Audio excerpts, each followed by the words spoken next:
A year after Non-Worldwide formed in 2015, its three founders played a set in a church in Amsterdam. All had to cross borders to get there: Chino Amabi from the US, Angelo from South Africa and Nkisi from London. Despite having built one of the electronic underground's most exciting collectives, it was the first time they had been in the same place at the same time. A combination of experimental record label, radical art project and social network, Non is a community of musicians that straddles the African diaspora, slipping between borders and time zones to fight against the silencing of black people everywhere. Their combined histories span the world. Nkisi, the performance name of Melika Ngombe Kalongo, is Congolese, but grew up in Belgium before settling permanently in London, initially as a photographer. Angelo, a childhood nickname of Angelo Valerio, was born and raised in Cape Town, and initially created work to soundtrack films and performance art. And Amabi, whose parents are Nigerian, is currently studying for a master's in design at VCU in Richmond, Virginia, where he grew up. During high school, he began producing beats and designing album covers for his brother's rap music. That branding Moxie has carried over into Non, whose stickers and badges feature arresting slogans such as "Exorcise the language of domination" and "Non is a hammer we use to crush the enemy." Although there's no particular Non sound, its members each have individual qualities. Geisis is fluid techno that ripples purposefully towards the end of each track. Amabi samples everyday sounds like car horns and sirens, and navigates around genres with the confident beat of a city native. Angelho's music has flickers of repetitive sound that threaten to flare up at any moment.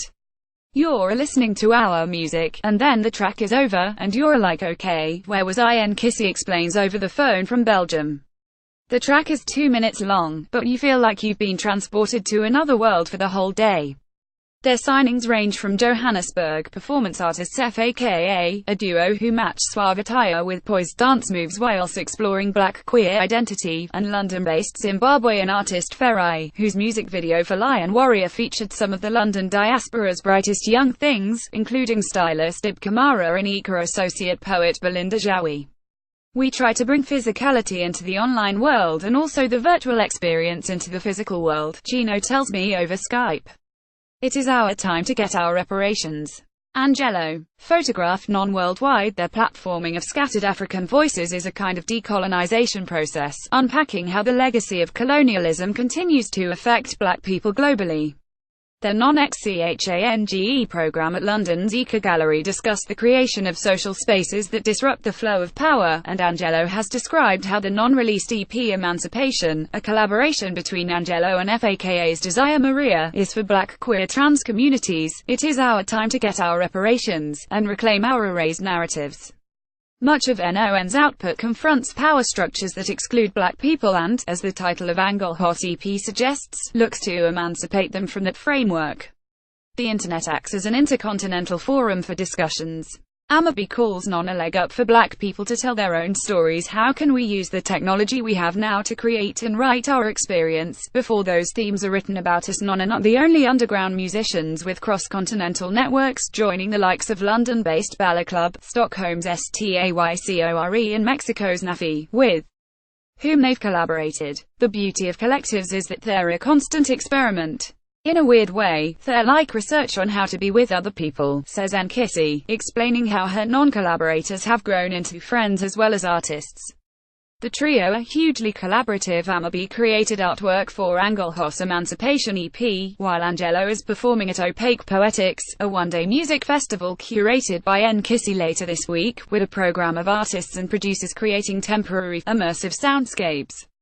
Nkisi Edit is the name of a song on Amabi's new album Paradiso, named partly after the club in Amsterdam where the three of them met for the first time. Amabi describes the process of working so closely together as similar to playing a role-playing game, constantly interacting like avatars in different formations across each other's work. We are able to build each other up and almost crash into one another, he says. Because I feel that crashing into one another has the potential to spawn new life, new realities, and push culture forward. The dedication of the Non-founders to creating their own worlds, whether that be in pockets of the internet, temporarily in museums, or throughout their music, is what sets them apart.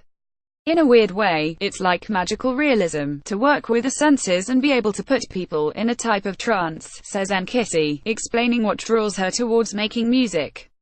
Music is a kind of portal that can be opened. But what am I pouring through it? What are my motivations? Even if her motivations aren't fully clear, the results are NON's musical portal provides the African diaspora, dispersed across continents, with a kind of voice and community that has often been denied them. Gysis Opaque Poetics Festival is at Wising Arts Centre, Cambridgeshire, the 2nd of September.